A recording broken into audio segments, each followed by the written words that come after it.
Folks, I want to talk about something that's really personal to me and that I think every owner can identify with.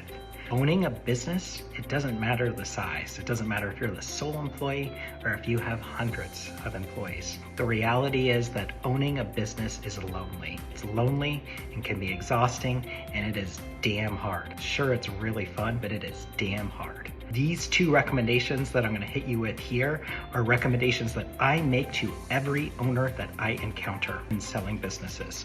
First, are you as an owner in an industry, trade, or association group?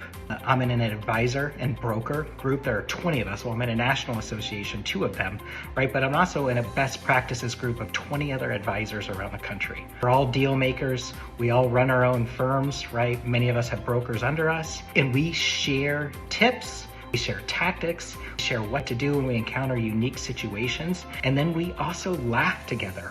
And so we can relate to one another in that situation. Joining that best practices group has changed my life. And going to those association conferences twice a year have changed my professional life. And that's what I want for you as an owner. My first question to you is, are you active and engaged in an industry association? And you may be thinking, well, shoot, Ryan, I don't want to share my struggles and what's going on in my business, the ups and downs, with my competitors. Well, friends, what about if you went on Facebook and you joined a group for your industry where the people aren't local to you? What about if you created one? I posted on Facebook to look for an accountability partner years ago, and that's how I got connected with my best practices group.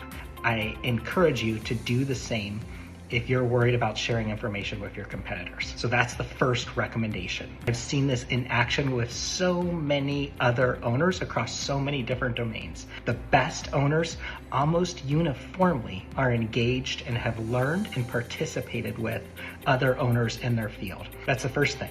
The second thing might blow you away and you probably never heard. Do you have a business coach? I know what you're thinking, like, God, that sounds really expensive, blah, blah, blah, blah, blah, or pain in the ass. Sure, you can think all those things, or you could go on SCORE's website. If you haven't heard of SCORE's website, we'll put a link to it here in the comments. SCORE stands for the Service Corps of Retired Executives. Folks, I know several SCORE coaches in the Seattle and Northwest markets. These SCORE coaches, okay, SCORE is funded by the Small Business Administration and the Department of Commerce, okay? There are SCORE chapters in every major city across the country. No, if you live in Lake Chelan, or you're in Wenatchee, or you're in Richland, or you're in Vancouver, Washington, like whatever it is, you have access to a SCORE coach. Every owner in America has access to a SCORE coach for free. These SCORE coaches are wonderful. The ones that I know in Seattle are retired accounting partners. There's a retired attorney. You go on the SCORE website, you fill out a couple questions about your business and what particular domain you're looking for help with. Maybe you need marketing help. Maybe you need accounting help. Maybe you need licensing help, whatever it is. And then guess what? SCORE's going to come back to you and they're going to do a short call or Zoom with you and they're going to interview you. Basically, the local office serves as like a matchmaker to put you with the right dang coach. We had a buyer for an automotive business on the east side in Seattle. She had a SCORE coach. I knew her SCORE coach, sharp as heck. Guess what? She was a phenomenal success with the business she had bought only a few years ago on the east side, and she was already buying a second one. She said the same thing. SCORE coach changed her life. Check out both those things. We'll put a link to SCORE in the comments. I encourage you to check out many of these resources on our site. Our other tips, we've got a post about 15 no-cost actions any owner can take today to improve their business. But these 2 things I talk about here are our top recommendations. I'm Ryan Hemmert at Washington Business Brokers.